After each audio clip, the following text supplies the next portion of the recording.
अगर आपको बैंक से लोन लेना है या आप बैंक का लोन भर रहे हैं तो आज आपके लिए रिजर्व बैंक ऑफ इंडिया ने एक खुशखबरी का ऐलान किया है। आरबीआई के अनुमान के अनुसार वित्त वर्ष 2023-24 की महंगाई 4% के ऊपर ही रहने की संभावना है। इसके अलावा वित्त वर्ष 2023-24 में रियल जीडीपी ग्रोथ 6.5% रहने का अनुमान है। Q1 में 8%, Q2 में 6.5%, Q3 में 6% और Q4 में 5.7% में रह सकती है। मई 2022 से फरवरी 2023 तक आरबीआई ने 6 बार में दरों में 2.50% की बढ़ोतरी की है। पिछली मीटिंग जो अप्रैल में हुई थी उसमें रेपो रेट को 6.50% पर अपरिवर्तित रखा गया था। उससे पहले फरवरी में दरों को 6.25% से बढ़ाकर 6.50% किया गया था। मॉनेटरी पॉलिसी की मीटिंग हर 2 महीने में होती है। आरबीआई के पास रेपो रेट के रूप में महंगाई से लड़ने का एक शक्तिशाली टूल है। जब महंगाई बहुत ज़्यादा होती है तो आरबीआई रेपो रेट बढ़ाकर इकोनॉमी में मनी फ्लो को कम करने की कोशिश करता है। रेपो रेट ज़्यादा होगा तो बैंकों को आरबीआई से मिलने वाला कर्ज महंगा होगा। बदले में बैंक अपने ग्राहकों के लिए लोन महंगा कर देते हैं। इससे इकोनॉमी में मनी फ्लो कम होता है। मनी फ्लो कम होता है तो डिमांड में कमी आती है और महंगाई घट जाती है। इसी तरह जब इकोनॉमी बुरे दौर से गुजरती है तो रिकवरी के लिए मनी फ्लो बढ़ाने की ज़रूरत पड़ती है। ऐसे में आरबीआई रेपो रेट कम कर देता है। इससे बैंकों को आरबीआई से मिलने वाला कर्ज सस्ता हो जाता है और ग्राहकों को भी सस्ती दर पर लोन मिलता है।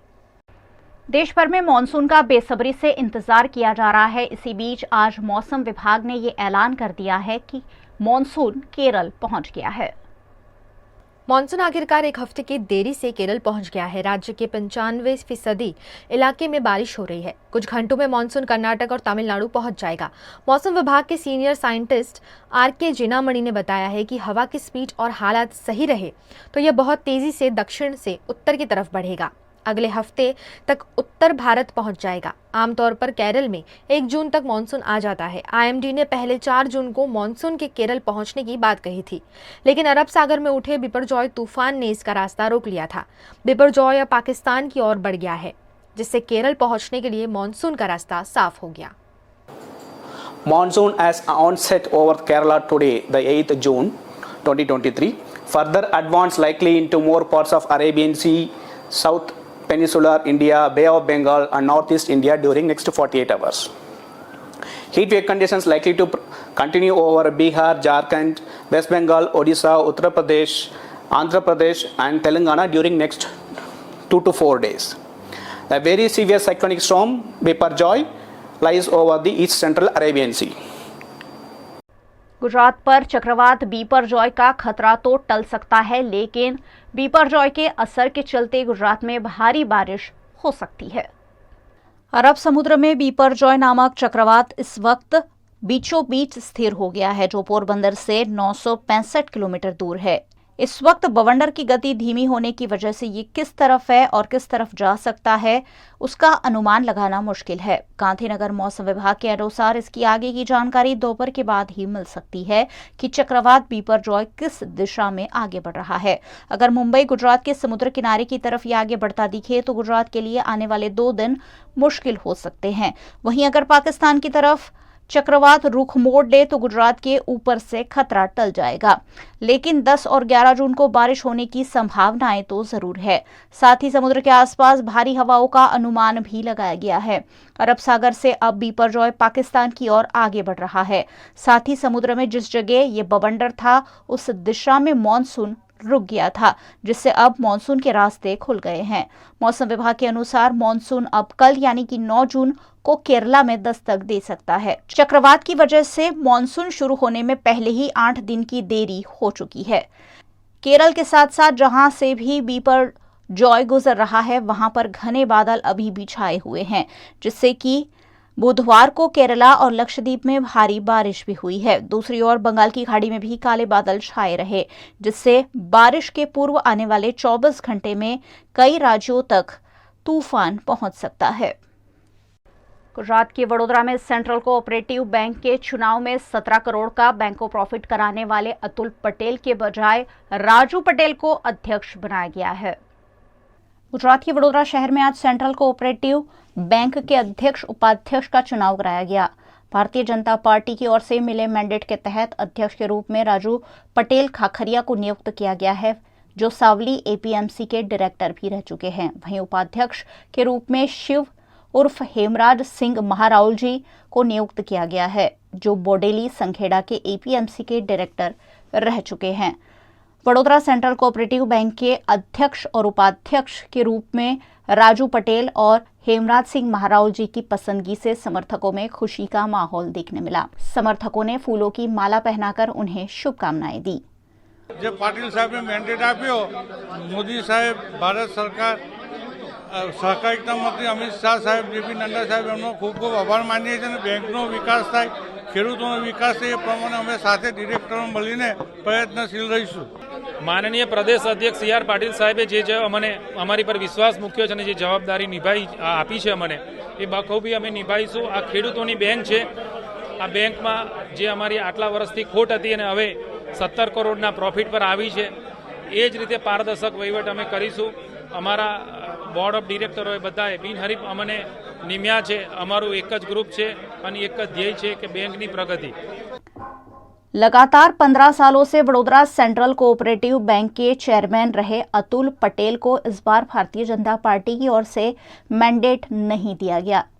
सहकारी राजनीति में पिछले कई सालों से सक्रिय सतेश पटेल के जिला भारतीय जनता पार्टी अध्यक्ष बनते ही सहकारी राजनीति में भी उन्होंने अपना सिक्का जमा दिया है। 15 सालों से अतुल पटेल ने नुकसान में रह रही बड़ौदा सेंट्रल कोऑपरेटिव बैंक को 2 साल से मुनाफा करवाया था, लेकिन उसके बावजूद प्रमुख के रूप में उन्हें नहीं चुने जाने से कई तर्क वितर्क भी देखने मिले। बैंक खर्चामां हती, अत्यारेमां जो भंडोळ मेन बैंक ने भंडोळ होय छे, स्व भंडोळ अमारी जोड़े छे અને 17 કરોડના પ્રોફિટ પર આવી છે। અગાઉ પણ એ જ રીતનો અમે પારદર્શક વહીવટ કરીશું અને બેંકની અને ખેડૂતોની પ્રગતિ થશે એવો અમને વિશ્વાસ છે। પારદર્શક વહીવટ અમે કરવાના છે અને પૂરેપૂરું બોર્ડ આ એક પાર્ટીનો એક પાર્ટ છે, એટલે ચેરમેન વાઇસ ચેરમેન બનાવ્યા છે। બાકી તમામ ડિરેક્ટરો એક સરખા છે અને અમે એ જવાબદારી નિભાવીશું પૂરેપૂરી। હજુ પણ આ બેંક ખૂબ પ્રગતિ કરે, ખેડૂતોના હિતમાં અને સભાસદોના હિતમાં નિર્ણય લેશે, કારણ કે આની પર સીધે સીધું ભારતીય જનતા પાર્ટીના નેતૃત્વની આની પર નજર હોય છે, એટલે અહીંયા ક્યારેય કોઈને નુકસાન નથી દેવાનું એની હું ખાતરી આપું છું। अक्सर सरकार विभिन्न योजनाओं के नाम पर आवास तो मुहैया करा देती है, लेकिन खस्ताहाल मकान बाद में निवासियों के लिए जी का जंजाल बन जाते हैं। कुछ ऐसा ही वडोदरा के एकता नगर में साबित हो रहा है। गुजरात के वडोदरा शहर में छाणी में एकता नगर है, जहां नर्मदा निगम के आवास है। नर्मदा निगम के आवास खस्ताहाल हो चले हैं, जिससे यहां के निवासियों को काफी दिक्कतों का सामना करना पड़ता है। यहां के निवासी डर के साये में जी रहे हैं, लेकिन प्रशासन या कॉरपोरेशन मामले पर कोई कदम उठाने के लिए तैयार नहीं है। मामले की शिकायत वडोदरा कांग्रेस अध्यक्ष ऋत्विज जोशी तक पहुंचने पर ऋत्विज जोशी आज एकता नगर के दौरे पर पहुंचे। 4-5 વર્ષ થઈ ગયા પણ આ લોકો ધ્યાન આપતા નહીં અને એવું કહે છે કે અમારી પાસે માણસો નહીં। અને જ્યારે આ સાહેબ આવ્યા હતા 10 મિનિટમાં માણસો આવ્યા અને એ કાગળના પેલું કપડું નાખ્યું છે, એ વાવાઝોડું હશે તો કપડું અમને ઝીલશે। એક 10 મિનિટનું વાવાઝોડું આવે તો કઈ જવાનું, તો અમે કઈ નહીં કરે અને અમને એવું કે બહાર નીકળશો નહીં, તો અમારે જવાનું કઈ। હા, એ લોકોએ ધમકી આપી કે બહાર નીકળશો નહીં, એ જવાબદારી લેવા તૈયાર નહીં, તો અમારે કોની પાસે જવાનું? આવું 4 વર્ષથી તો આપેલું જ છે, પણ હજુ કંઈ પેલા બેના એમને કે મારું આગળ ચાલશે તારે વાત કરીશું, તો આવીને એવી વાતમાં આગળ લંબાવશે તારે 2-4 લાસો પડશે, તારે એમની આંખો કરશે? ક્યારે કરશે એમની આંખો? કયો હમણે કહે છે કે તમે એકતા નગરની ઉજવણી કરી, 50 વર્ષથી એકતા નગરની ઉજવણી ખરી આયા ખરા, બધા વાહ કરીને ગતા તો રહ્યા, પણ અમારે વાહની જોઈતી, અમારે કામ જોઈએ છે, વાહવાહી નહીં જોઈતી। મોટા મોટા ટોપા પહેરીને આવી જશે, મોટા કોટ છે, એ અમારે નહીં જવું। ગરીબ બનીને આવો ને ગરીબોના કામ કરો। एकता नगर के खस्ताहाल आवासों पर वडोदरा के कांग्रेस अध्यक्ष ऋत्विज जोशी ने कॉरपोरेशन और प्रशासन को आड़े हाथों लिया। छाणी जकातनाका पासे जे एकता नगर आवेलू छे અને અહીંયા લગભગ 50 વર્ષ કરતાં જૂનું બિલ્ડિંગ નર્મદા નિગમના નેજા હેઠળનો બિલ્ડિંગ છે, જેમાં કોઈ રહેતું નથી, પરંતુ એ બિલ્ડિંગ જર્જરિત હાલતમાં છે। 4 વર્ષથી એના સ્થાનિકો 2019થી રજૂઆત કરી છે, લેખિતમાં મને પણ એમને કાગળ આપ્યો છે, તે છતાં જે સરકારી વિભાગો છે એમના પેટનું પાણી હલતું નથી અને આ લોકો આંખ આડા કાન કરતા હોય છે। ત્યારે આ લોકોના જ્યારે જીવ જોખમમાં હોય, કારણ કે અહીંયા જે સ્થાનિકો આ પટ્ટાની અંદર લગભગ 1000થી વધારે લોકો અહીંયા રહે છે, એમના નાના છોકરાઓ જ્યાં રમતા હોય, ભૂતકાળમાં એવા બનાવ બન્યા છે કે જે લોકો બેઠા હોય ને ઉપરથી પડ્યું ને વાગ્યું છે, માથામાં ટાંકા પણ આવ્યા, દવાખાને જવું પડ્યું છે. તો શું આ લોકો એની રાહ જુએ છે કે કોઈનો જીવ જાય? વડોદરા શહેરમાં ભૂતકાળમાં બુડાના મકાનથી માંડીને ઘણા બધા મકાનો આપણે જોયું છે કે મકાનો ધરાશાયી થઈ ગયા છે. ત્યારે આવા મકાનો જે ખરેખર કોઈ રહેતું નથી અને જેનાથી લોકોના જીવ જોખમમાં છે. 2 દિવસ પહેલાં જ્યારે સ્થાનિકોનો મને ફોન આવ્યો અને જે વાતચીત થઈ તો કદાચ આ નર્મદા નિગમના વિભાગવાળાને જાણ થઈ હશે તો એ લોકો આ લીલી તમે જુઓ જાડી જે નેટ બાંધી છે આની કેપેસિટી જ નથી અને એક જગ્યાએ આ ફાટી પણ ગઈ છે કારણ કે જે પથ્થરો પડે એનું વજન જે આ નેટ ઝેલી શકે નહીં. તો જ્યારે આખું ડિમોલિશ કરવાની વાત હોય તમે વિચાર કરો કે કોર્પોરેશનમાં પણ આ પ્રજા જે એકતાનગરના રહીશો છે બધા ટેક્સ ભરે છે, વડોદરા મહાનગર સેવા સદનની હદમાં બધા રહે છે, વર્ષોથી વેરો ભરે છે, પણ સામે વેરાનું વળતર નથી મળતું. એના સ્થાનિકોની સમસ્યા રોડ રસ્તા ગટર પાણીની પણ સમસ્યા છે, દૂષિત પાણી પણ આવે છે, એની સાથે સાથે આ જીવનું જોખમ પણ છે. તો અને આ વોર્ડ નંબર 2 વડોદરા શહેરના સાંસદને આપના માધ્યમથી કહેવા માંગુ છું, આ સાંસદનો વોર્ડ છે. તમે 9 વર્ષ સુશાસનની વાત કરો છો, પ્રેસ કોન્ફરન્સ કરીને મોટી મોટી વાતો કરો છો, સેલિબ્રેશન કરો છો, પણ તમે પબ્લિકમાં એને જુઓ. એમને સાંસદને કહેવા માંગુ છું કુછ દિન બિતાવો વડોદરા કી ગલીઓ મેં તો ખબર પડશે કે શું હાલત છે વડોદરાના રહેવાસીઓની.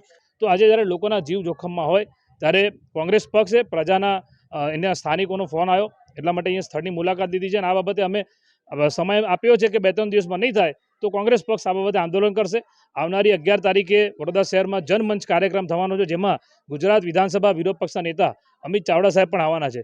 એમને પણ આ પ્રશ્નોની અમે રજૂઆત કરીશું કે જનમંચ જે છે એ પ્રજાના પ્રશ્નોનો મંચ છે જેમાં પ્રજા આવીને રજૂઆત કરી શકે અને એ પ્રશ્નોનું નિરાકરણ વિધાનસભા સુધી પણ જો આ લોકો અહીંયા સ્થાનિક લેવલે નહીં કરે તો અમે વિધાનસભા કક્ષાએ પણ એનું અમિત ચાવડા સાહેબના માધ્યમથી આનું નિરાકરણ લાવીશું કે આના સ્થાનિકો અહીંયા નિશ્ચિંત રહીને રહી શકે. કારણ કે બધાને બીક હોય છે. રાત્રે ગઈકાલે અમે અહીંયા આવ્યા હતા, અમને બોલાવ્યા હતા, અંધારું હોય છે, કંઈક પથ્થર પડે કશું કોઈને દેખાય નહીં, કોઈ ચાલતા આવતા જ થઈ શકે નહીં, છોકરાઓ રમી શકે નહીં. તો આ બધાના જીવ જ્યારે જોખમમાં હોય ત્યારે આમની જવાબદારી બને છે અધિકારીઓની, સરકારી વિભાગની અને જે સત્તામાં બેઠા છે કે આ લોકોને ન્યાય અપાવે. જો ન્યાય નહીં મળે તો અમે તો કોંગ્રેસ પક્ષ આ બધા આંદોલન કરશે.